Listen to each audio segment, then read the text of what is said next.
अस्सलाम वालेकुम। आज हम पढ़ने जा रहे हैं एक्सक्रीशन इन प्लांट्स। प्लांट्स के अंदर भी वेस्ट मटेरियल प्रोड्यूस होते हैं, लेकिन एनिमल्स की तरह इनके अंदर एक्सक्रीटरी प्रोडक्ट्स को बॉडी से एलिमिनेट करने के लिए सिस्टम तो नहीं है, लेकिन इसके अंदर मैकेनिज्म्स जो है ना मौजूद हैं। वो कौन से मैकेनिज्म है और किन किन तरीक़ों से ये अपने वेस्ट मटेरियल को बॉडी से निकाल सकते हैं, उनको मैनेज कर सकते हैं, इस बारे में आज हम पढ़ेंगे। सबसे पहले बात हो जाए एक्सक्रीटरी प्रोडक्ट्स की कि कौन से excretory products plants generally produce करते हैं।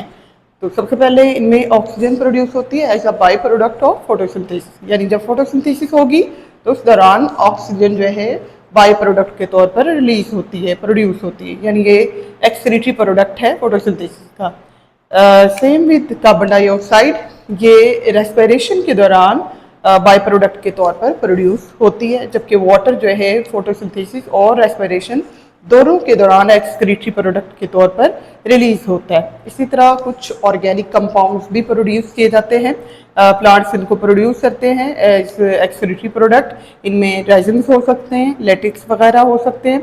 दूध के अंदर पौधों के अंदर जो है अगर पत्ते तोड़े, कुछ पत्तों के अंदर जो है वो दूध नुमा जो है एक मिल्की सी सेक्रीशन निकलती है, उसको लेटेक्स जो है ना वो कहा जाता है। ऐसे ही रेजिन जो है, ये जो बूंद होती है या गम जिसको जो है ना वो कहते हैं, कीकर वगैरह से जो, और शीशम, और इसी तरह जो है श्रींग का पौधा, कुछ ऐसे पौधे हैं जो इनको प्रोड्यूस जो है ना वो करते हैं ऑर्गेनिक कंपाउंड्स। तो ऐसे ही इनऑर्गेनिक कंपाउंड्स कुछ प्रोड्यूस किए जाते हैं। इनमें ROS हैं, यानी रिएक्टिव ऑक्सीजन स्पीशीज़ हैं, और ये मॉलिक्यूल्स के तौर पर इनऑर्गेनिक कंपाउंड प्रोड्यूस होते हैं। कुछ प्लांट्स जो है ना सिलिका को, यानी रेत के ज़र्रात जो होते हैं उनको वेस्ट प्रोडक्ट के तौर पर प्रोड्यूस करते हैं। कैल्शियम ऑक्जेलेट के सॉल्ट्स को कुछ प्रोड्यूस जो है ना वो करते हैं, और जो सिंपल सॉइल सोल्ट होता है इसको भी प्लांट्स जो है वेस्ट मटेरियल के तौर पर रिलीज जो है ना वो करते हैं। तो ये थी जी हमारे पास एक्सक्रीटरी प्रोडक्ट्स जो प्लांट्स जल्दी प्रोड्यूस करते हैं।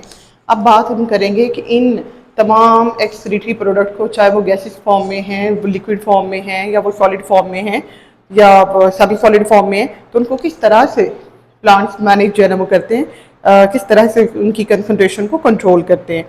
तो सबसे पहला जो वे है एक्सक्रीशन का प्लांट्स के अंदर, that is excretion through stomata. Stomata के जरिए से ऑक्सीजन को, कार्बन डाइऑक्साइड को, वाटर को मैनेज किया जाता है कि यानी इनकी जो एक्स्ट्रा अमाउंट है उसको ट्रांसपायर जो है ना वो कर दिया जाएगा, वाटर होगा तो ट्रांसपायर कर दिया जाएगा, कार्बन डाइऑक्साइड और ऑक्सीजन है तो इनका गैसेस एक्सचेंज जो है ना वो हो जाता है स्टोमेटा के थ्रू। तो ये वाली एक्सक्रीटरी जो प्रोडक्ट होती हैं स्टोमेटा के जरिए से एक्सक्रीट जो है ना वो किए जाते हैं। फिर लेंगे हम एक्सक्रीशन थ्रू वैक्यूल्स। प्लांट्स के जो सेल्स होते हैं इनके अंदर जनरली जो है लार्जर वैक्यूल्स जो है ना वो पाए जाते हैं, और इन वैक्यूल्स को ये यूज़ करते हुए स्टोर कर लेते हैं बहुत सारे यूजफुल कंपाउंड्स को, और इसके साथ साथ बहुत सारे जो है जो वेस्ट कंपाउंड्स होते हैं उनको भी इन्हीं वैक्यूल्स के अंदर जो है वो स्टोर कर लिया जाता है। अब होता क्या है कि इनमें ये जो वेस्ट कंपाउंड्स होंगे इनको पहले स्टोरेज किया जाता है। स्टोरेज के बाद जो है इसके इफेक्ट से सेल को बचाने के लिए क्या किया जाता है कि इनको क्रिस्टलाइन जो है क्रिस्टल फॉर्मेशन इनकी कर ली जाती है, यानी इनको लिक्विड फॉर्म में नहीं रहने दिया जाता बल्कि इनको सॉलिडिफाइड जो है वो कर लिया जाता है, ताकि जो क्रिस्टल्स बनी हुई है वेस्ट मटेरियल की ये प्लांट को डैमेज ना करे। एक्सक्रीशन थ्रू लीव्स लेंगे हम। लीव्स के थ्रू भी एक्सक्रीशन की जाती है प्लांट के अंदर। ऑर्गेनिक और जो इनऑर्गेनिक इनके वेस्ट होते हैं, इन ऑर्गेनिक और ऑर्गेनिक वेस्ट को स्टोर कर लिया जाता है प्लांट से सर्टन ऑर्गन्स के अंदर। उनमें सबसे ज़्यादा तो लीव्स यूज होते हैं, और ऐसे लीव्स जो इस तरह से ऑर्गेनिक एंड इनऑर्गेनिक कंपाउंड्स को स्टोर करके इनको रिमूव करने के लिए यूज होते हैं, इन लीव्स को कहा जाता है एक्सक्रीटोफोर। एक्सक्रीटो वर्ड एक्सक्रीशन को रिप्रेजेंट कर रहा है, और फोर वर्ड यहाँ ब्रांच को शो कर रहा है, यानी ऐसे ऑर्गन्स, ऐसे ब्रांचेस, ऐसे लीव्स जो एक्सक्रीशन में इन्वॉल्व होते हैं, जो वेस्ट मटेरियल को पहले अकोमोलेट करेंगे, और जब ये भर जाएंगे तो फिर ऐसे पत्तों को जब ऑटम सीजन आता है तो इनको फॉल ऑफ कर दिया जाता है, पत्ते गिरा दिए जाते हैं, और जो उनमें वेस्ट मटेरियल होगा वो सारा फॉल ऑफ हो जाएगा। ऐसे तमाम लीव जिन्हें एक्सक्रीटोफोर कहेंगे, these fall in autumn season. और ऑटम सीजन जो है ये एक सीजनल टाइम है प्लांट का to get rid of accumulated waste. जितना इसने वेस्ट मटेरियल अकोमुलेट किया हुआ है, जमा किया हुआ है, उस सारे वेस्ट मटेरियल से जान छुड़वाने का जो है इसके पास ये अच्छा जो है ना वो मौका होता है। और यही जो लीव्स होते हैं, अच्छा ये जल्दी जो है ना वो येलो होकर गिरते हैं, तो बाज़ाहिर लग रहा होता है कि शायद इनके अंदर क्लोरोफिल की कमी आ गई है। लेकिन जो इसका फिजियोलॉजिकल एग्जामिनेशन है, जो इसका माइक्रोस्कोपिक जो एग्जामिनेशन है, वो ये शो करता है कि ये पिगमेंटेशन की कमी की वजह से नहीं है या क्लोरोफिल के कम होने की वजह से येलो नहीं हुए, बल्कि इसके अंदर सर्टेन जो है केमिकल्स जो है वो जो स्टोर हुए हैं, उन केमिकल की स्टोरेज की वजह से, उन हैवी मेटल्स की वजह से इनकी जो मतलब पिगमेंटेशन है ये लॉस्ट हो गई हुई है। तो ये पिगमेंटेशन जो है ना वो लॉस्ट हो गई मतलब जो है इसे भर चुके हुए हैं अंदर से मुकम्मल तौर पर जो है केमिकल से जो है ना वो भर चुके होते हैं। और उसके बाद इनको जो है ना वो पत्तों को गिरा दिया जाता है। यही पत्ते गार्डनर क्या करते हैं, बागवान इन्हीं पत्तों को मट्टी के अंदर दबा देते हैं। जब ये गलते करते हैं तो इनके अंदर वो स्टोर हुए हुए तमाम ऑर्गेनिक और इनऑर्गेनिक जो कंपाउंड्स होते हैं वो डीकम्पोजिशन के जरिए से दोबारा मट्टी के अंदर न्यूट्रिएंट्स को, मिनरल्स को ऐड कर देते हैं। अगला वे आता है हमारे पास एक्सक्रीशन थ्रू बल्ब। बल्ब जो है वो क्या होता है, ये अंडरग्राउंड जो है वो पार्ट होता है प्लांट्स का। लाइक ब्लू बेल जो है प्लांट, इसका जो बल्ब है, यानी आप यूँ समझ लीजिए जिस तरह प्याज होता है, अनियन है, तो उसका जो अंडरग्राउंड जो है ना बल्ब है जिससे आगे जो है ना वो ग्रोथ होती है। तो ये ब्लू बेल जो प्लांट है ये अपने बल्ब के अंदर वेस्ट मटेरियल को स्टोर कर लेते हैं।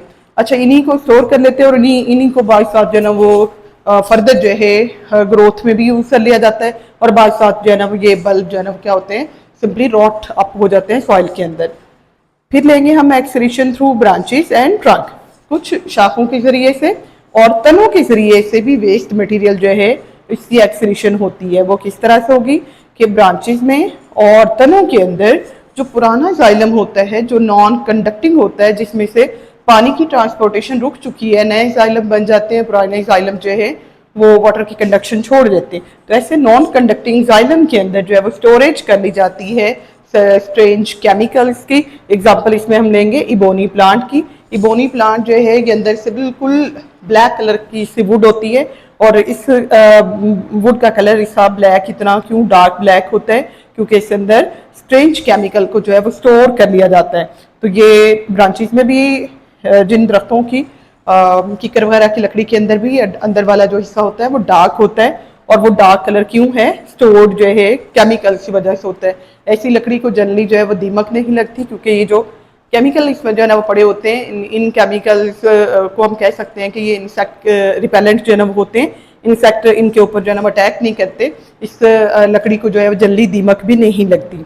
फिर एक्सक्रीशन लेंगे हम रूट्स के थ्रू। रूट्स भी समटाइम एक्टिवली सेक्रीट करते रहती है वेस्ट को सॉइल के अंदर। और एग्जांपल इसमें हम लेंगे कोनीफर्स। कोनीफर्स क्या होते हैं, कोन प्रोड्यूसिंग प्लांट्स होते हैं। और ये कोन प्रोड्यूसिंग प्लांट्स जो है ये एक्टिवली सेक्रीट करेंगे वेस्ट मटेरियल को, कहाँ पे, सॉइल के अंदर। और इस तरह से ये इसको अपना एक केमिकल वेपन बना लेंगे। इन्होंने इन केमिकल्स को अपना क्या बना दिया है, एक वेपन बना लिया, अपना एक हथियार बना लिया है।